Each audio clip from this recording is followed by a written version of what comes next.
No dia, mais cedo, a Globo havia transmitido um resumo diferente do jornal Hoje. O jornalista Pinheiro supervisionou a edição. O cerne da questão é este. Entre a edição do jornal Hoje, da hora do almoço, e a edição do jornal da tarde, o resumo do debate foi alterado pelo Alberico Souza Cruz e pelo Ronald Carvalho. Na essência, não houve aqueles critérios básicos que nortearam a edição da manhã, que era ao mesmo tempo para os dois candidatos, a questão da pergunta, da réplica e da tréplica, e ficou uma coisa totalmente desbalanceada, o que eu chamo, ficou uma peça publicitária e não um resumo de um debate.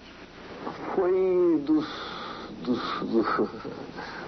foi um flagrante, quer dizer, um atentado assintoso à ética jornalística, uma manipulação sem vergonha, desavergonhada. Eu, quando fui ao dono da empresa protestar contra a exibição do compacto, que foi posto no ar a minha revelia, eu, quando fui conversar com o dono da empresa, Dr. Roberto Marinho, eu disse a ele, isso foi no dia seguinte, a exibição do compacto, eu disse a ele, Dr. Roberto, eu não vi esse compacto. Se eu tivesse visto, teria impedido que fosse pro ar. E se eu não pudesse ter impedido, eu viria que ao senhor dizer o que eu vou dizer agora. A Rede Globo foi infeliz, fez uma edição burra, porque não precisava ser burra. O Lula perdeu pelas suas fragilidades. Agora, em hipótese alguma, numa sociedade democrática e numa televisão democrática, pode-se admitir uma manipulação tão grotesca, tão grosseira como foi feita pela Globo naquela vez. Havia uma tendência de uma aproximação entre os dois candidatos e no dia do debate eles estavam apenas a 1% de diferença. Com este resumo do debate na sexta-feira, a pesquisa do sábado mostrou uma abertura de diferença e no domingo a diferença que era de 1 ponto apareceu como de 4 pontos.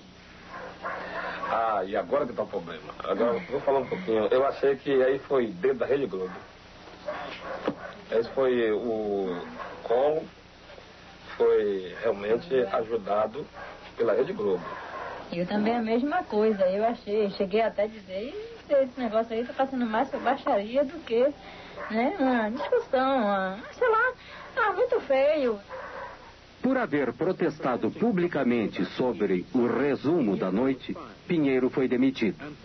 E por haver protestado em particular, Nogueira, chefe do Departamento de Jornalismo da Globo há 22 anos, foi aposentado. Foi substituído por Alberico Souza Cruz, o responsável pela edição do resumo da noite. A intervenção de Roberto Marinho nas eleições pode não ter sido decisiva, mas foi muito importante. Collor acabou sendo uma péssima escolha. Havia críticas crescentes da terrível corrupção do seu regime, que a Globo, pelo menos no início, fez o possível para esconder. Este é o retrato que o próprio Marinho fez de Collor. Ele ficou tão orgulhoso que o publicou em seu jornal. Mas no outono de 1992, até a Globo teve que deserdar o presidente. Ele foi afastado e se viu forçado a renunciar. A Globo se deu muito bem com o sucessor de Tancredo, José Sarney. Essencialmente porque esse governo de Sarney era um governo muito fraco e muito sensível ao poder da Globo. A Globo, na verdade, tem a vocação governista e o que ela não quer é que seus interesses sejam contrariados. O fato de aparecer, por exemplo, em qualquer programa da Globo, esporadicamente, possibilita a própria reeleição de um deputado ou de um senador. O fato de não aparecer, e o Roberto Marinho tem poderes, veja bem, para impedir que qualquer um apareça em outros meios de comunicação. Democracia pressupõe a liberdade de comunicação, a liberdade de expressão. E não haverá liberdade de expressão se os meios de comunicação não forem democratizados. Se você tem um instrumento de comunicação que por dia ele fala com 60 a 70 milhões de pessoas e o controle das mensagens é feito apenas por equipe, ordenada ideologicamente por um senhor, né? que eu penso que aí está descaracterizada qualquer possibilidade de democracia. Sintonizado no canal 8, recebia... Opposition to Mourinho's power is bound to be marginal and symbolic. Recently in Rio, a pirate TV station went on air for less than an hour. The show included a tape of Roberto Marinho, his words dubbed, explaining how to set up a pirate television transmitter. Faça como eu.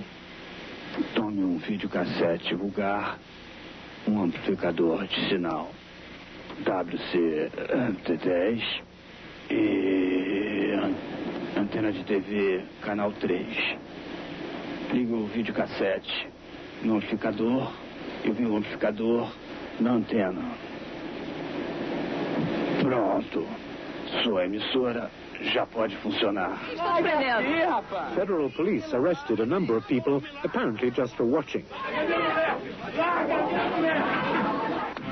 TV Globo's cameras have shown Brazil to the Brazilians for over 30 years of immense political and social change. Globo e você, tudo a ver. Can Globo present a common view of this history? O que a Globo fez para retratar a história recente do Brasil é muito pouco, mas a Globo fez, no ano passado, uma novela, uma minissérie chamada Anos Rebeldes, que procurava retratar aquele período mais sensível da contestação dos jovens, das guerrilhas urbanas, da contestação ao regime militar. Evidentemente, nessa retratação desse regime, ela não colocou o papel que ela própria tinha desempenhado durante o regime militar, como uma espécie de porta-voz oficiosa ou quase oficial dos donos do poder. Esta foi a terrível realidade do regime militar. Em 1990, uma enorme sepultura coletiva secreta, do início dos anos 70, foi descoberta em um cemitério de São Paulo. Havia mais de 1000 corpos. Entre os restos de alguns corpos já identificados, há o de uma jovem envolvida na luta armada contra os militares. Seus pais haviam procurado seu corpo durante 18 anos. Segundo seu pai, ela foi violentada com cacetete e seus seios foram mutilados antes de ser assassinada. A Globo começou a dominar a televisão no Brasil durante a ditadura militar. Manteve o silêncio sobre as verdades daquele regime. Agora está começando a falar mais. Mas será que a Globo e Roberto Marinho podem realmente se libertar dessa herança? Ou será que o Brasil deveria libertar-se da dominação da Globo?